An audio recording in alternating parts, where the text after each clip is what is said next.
78 Sports TV here. Salute to the mighty LDBC. Smash the like button, hit the subscribe, turn on your notification bell so be notified when I drop a new video. And if you're digging the video, go ahead and share this joint. All right, y'all. So I seen something pop up on my feed last night, and that was over from the Rise podcast. I don't know if this is a new video, old video, I don't know, but it popped up in my feed and I checked it out. It's like a short where Coach Kenny Ellis, one of the trainers of, one of the supposed trainers of Gervonta Tank Davis, was talking about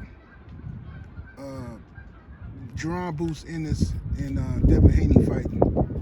And he says that I got Jaron Ennis in the stare down, and that got a lot of laughs and chuckles and stuff like that. But what chuckles me is the fact that Gervonta Tank Davis pulled up a guy from 130 pounds, was supposed to knock him out and make a fool out of Lamont Roach so that he can ride off into the sunset to fight Jake Paul, of all people. I think that's what chuckles me. That's what's hilarious, that Gervonta Tank Davis' whole career is a complete joke. That this man is touted as being one of the hardest punchers and pound for pound and the face of boxing, yet he is going over to kiss the ring of Jake Paul. Now, Tank is supposed to be the guy who's making $30-something, $40 million a fight, had a deal on the table, 7-fight deal from from Amazon that was bigger than Floyd Mayweather's deal. All these lies y'all told all this whole time, now you're trying to cover it up by talking about Devin Haney. Devin Haney is about to fight a former unified 140-pound champion in Jose Ramirez. Okay, Tank Davis is finna fight in a rematch another 130-pounder that he brought up in weight, who he just lost to.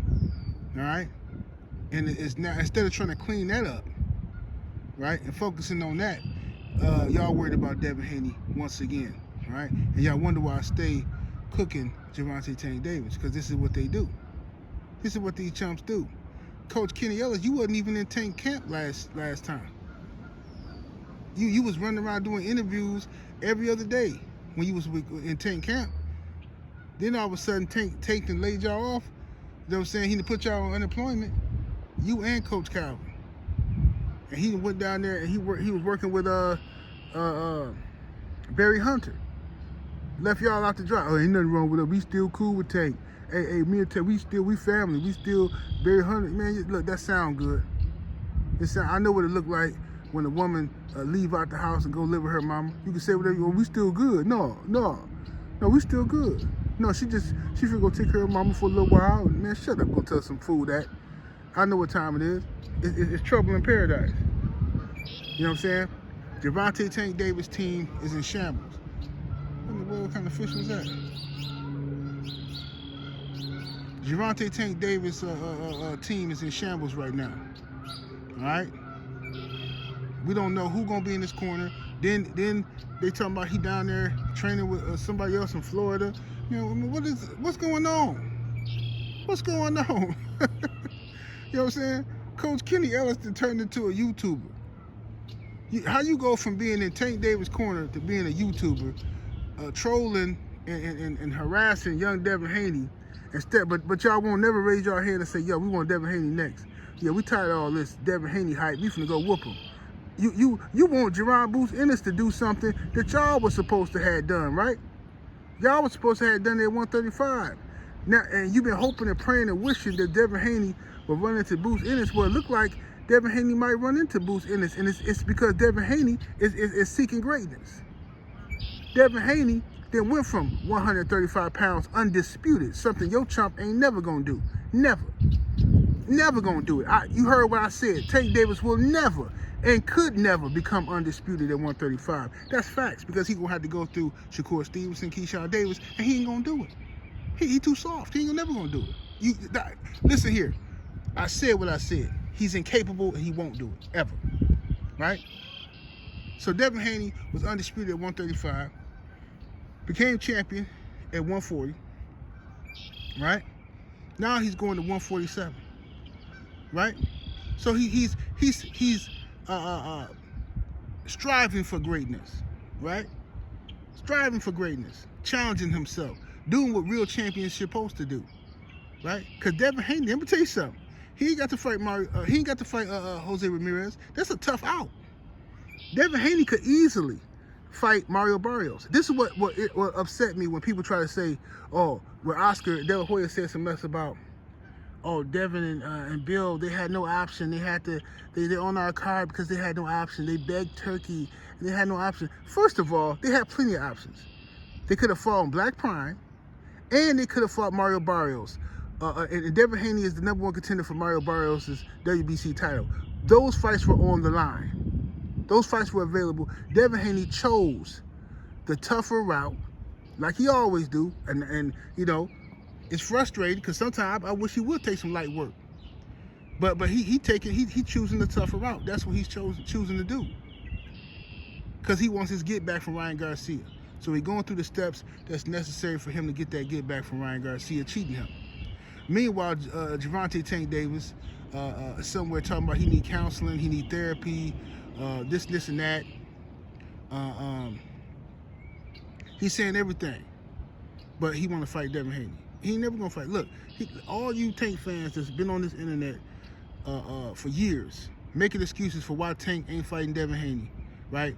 And y'all kept pushing Shakur Stevenson down Devin Haney's throat, trying to get them two to knock each other off so Tank could be safe, right? But oh boy, when Devin Haney moved up, y'all didn't count on Shakur Stevenson becoming champion and staying down there. Now, y'all got to fight Shakur. Y'all don't want to. Tank Davis, listen, the man is finna fight Jake Paul. He a sucker. A stone cold sucker at this point. Ain't nothing y'all can do or say about it to change that.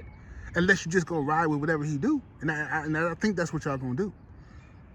Where the Tank fans at standing on business? Where the Tank fans at saying, man, this is ridiculous. Come on, bro. Man, I thought you was going to fight Shakur. I thought you had the 7-fight deal. I thought you was going to start taking these dudes down one by one. Man, what's going on, Tank? Where them guys at? Because all I'm seeing now is a bunch of fanboys that's going to ride with Tank no matter what he do. Jake Paul? Jake Paul that came out here and confirmed that he was supposed to fight Tank. But now oh, no, Jake Paul lying, man. He lying. But y'all dudes, you set yourself up for failure, man, every time. Now watch Tank come out and confirm he was supposed to fight Jake Paul. Now y'all gonna run under a rock somewhere. That's what y'all do.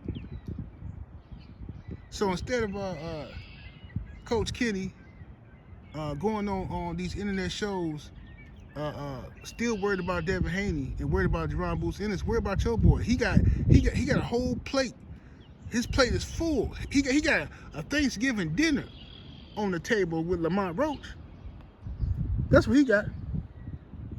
Y'all need to worry about that. Tank got to take care of little dude first. Tank got to take care of Lamont Roach first if he's able. If he's able. And I don't think he is. And even if he does avenge his loss to Lamont Roach, even if he does, if the next move is Jake Paul, my God. My God, what is we really talking about here? What is we really talking about here? If this man finna fight Jake Paul, a YouTuber, and a guy who's over 200 pounds. I don't care. Oh man, it's an exhibition, man. Listen, unless they finna go in there and play pity pat, which I doubt, Jake Paul gonna try to take that boy head off. And if Tank Davis fight Jake Paul, I'm telling you right now, this man is setting his career up for the biggest laughing stock in boxing history. You couldn't fight Devin Haney at 140. He's so big. He's so strong. Devin rehydrates to 160. Y'all cowards. This just proved everything I've been saying for years about you coward chumps. All you Tank Davis fans, this proves it. Devin's so big, he rehydrates, he balloons up and wait, bully. Y'all scared of them skills. Y'all scared you're gonna put them paws on the boy. You know how I know? Because you okay with Tank fighting Jake Paul at 230. You don't think Jake Paul got the skills. But if Jake Paul hit that boy upside his head, knock him down, knock him out, I'm laughing at y'all every day for the rest of my life. You understand? For the rest of my existence on this planet Earth, I will be laughing at y'all. And I'm gonna change my intro to Tank Davis getting knocked down by Jake Paul. Every time you see me coming, I'm gonna be talking about Tank getting knocked down by Jake Paul. Tank getting dog walked by Jake Paul, a YouTuber. And I don't want to hear nothing. Well, he big though. Man, he outweigh Tank about 100 pounds. Man, I don't want to hear none of that. He signed up for it. 78 Sports TV. Salute to the mighty LDBC. Smash that like button, share the video. You know what I'm saying? And that's another thing. Before I get up out of here, Tank Davis was jealous of Mike Tyson. When Mike Tyson and Jake Paul broke them records doing all them numbers, Tank Davis came out hating on Mike Tyson. Oh, man. Oh, this is stupid. They shouldn't have had Mike up in there like that. Oh, this was dumb. This, and that. And now you over there swinging for Jake Paul. And I knew he was going to fight Jake Paul. Well, I didn't know. I suspected he was going to fight Jake Paul because him and Jake Paul was on this anti-Turkey kick. Oh, we ain't bowing down to Turkey. Hey, Tank, yeah. Jake Paul and Tank Davis was tweeting each other, you know what I'm saying, on some more anti-Turkey stuff, like they can make money without Turkey. I said, yeah, I see what's going on here. See, Turkey trying to get it back to boxing. He trying to make it about boxing, and these guys want to keep it about the WWE antics so that they can continue to take advantage of the fans. You know what I'm saying? And Turkey ain't perfect. Turkey got his flaws too. You know what I'm saying? And like I said before, the jury is still out on Turkey, how good he is for boxing. But all I know is right now, as long as we get in the fights, some of the fights we want to see, then I'm okay with it. 78 Sports TV. Salute to the mighty LDBC. Smash that like button, share the video, subscribe to the channel. I'm up out of here. Deuces.